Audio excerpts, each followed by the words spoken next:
بسم اللہ الرحمن الرحیم۔ سامعین و ناظرین، رات کو نیند نہ آنا یہ حال پاکستان میں ہر ایک دوسرے شخص کا مسئلہ ہے۔ یہ کئی وجوہات کی بنا پر ہو جاتا ہے۔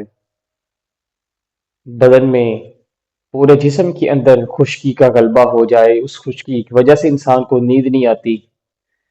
جسمانی کمزوری کی بنا پر انسان کو نیند نہیں آتی۔ دماغی کمزوری کی بنا پر انسان کو نیند نہیں آتی۔ اسی طرح ہمارا دماغ جب خشک ہو جاتا ہے، اس پر خشکی کا غلبہ آ جاتا ہے تو اس وقت بھی نیند نہیں آتی۔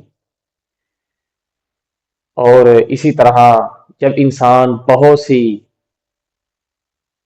میڈیکل کی دوائیاں، انگریزی دوائیاں استعمال کر لیتا ہے، اس کی وجہ سے انسان کے جسم میں غلبہ آ جاتا ہے خشکی کا، اس وجہ سے بھی نیند نہیں آتی۔ یا انسان کے جسم کو وہ ایک متعین اور ایک پراپر خوراک جو چاہیے ہوتی ہے اس کے جسم کو، وہ نہیں مل رہی ہوتی، اس وجہ سے بھی انسان کو نیند نہیں آتی۔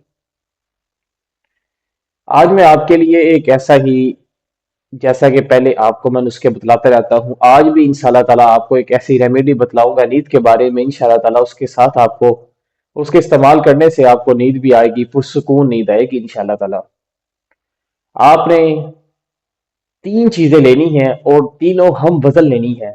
ان میں سے ایک کڑو، جسے ہم کوڑ کہتے ہیں، کوڑ جو لمبی لمبی ڈوڈی ہوتی ہے، لمبی لمبی ہوتی ہیں، فلفل جیسے دراز مرچ ہوتی اس کی طرح وہ لمبی لمبی ہوتی ہیں، اور اس کو مطلب کہ اس کو وہ بٹ سے چڑے ہوتے ہیں۔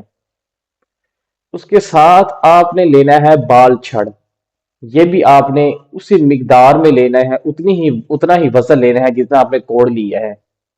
جتنا آپ نے ان دونوں کا وزن لیا ہے اسی کے ساتھ آپ نے اجوائن دیسی لینی ہے۔ ان تینی چیزوں کو آپ نے کوڈی ڈڈے میں اچھی طرح پیس کر پاؤڈر بنا کر آپ نے زیرو سائز کے یعنی 500 گرام جو 500 ایم جی کے کیپسول ہیں وہ آپ نے بھر لینے ہیں۔ ایک آپ نے کیپسول کھانا ہے دوپہر کے وقت، اور ایک آپ نے کھانا ہے رات کے وقت تازہ پانی کے ساتھ۔ انشاءاللہ تعالیٰ آپ ایک مہینہ استعمال کریں گے، اللہ تعالیٰ کی رحمت و برکت کے ساتھ آپ کا یہ مسئلہ حل ہو جائے گا۔ السلام علیکم ورحمۃ اللہ وبرکاتہ۔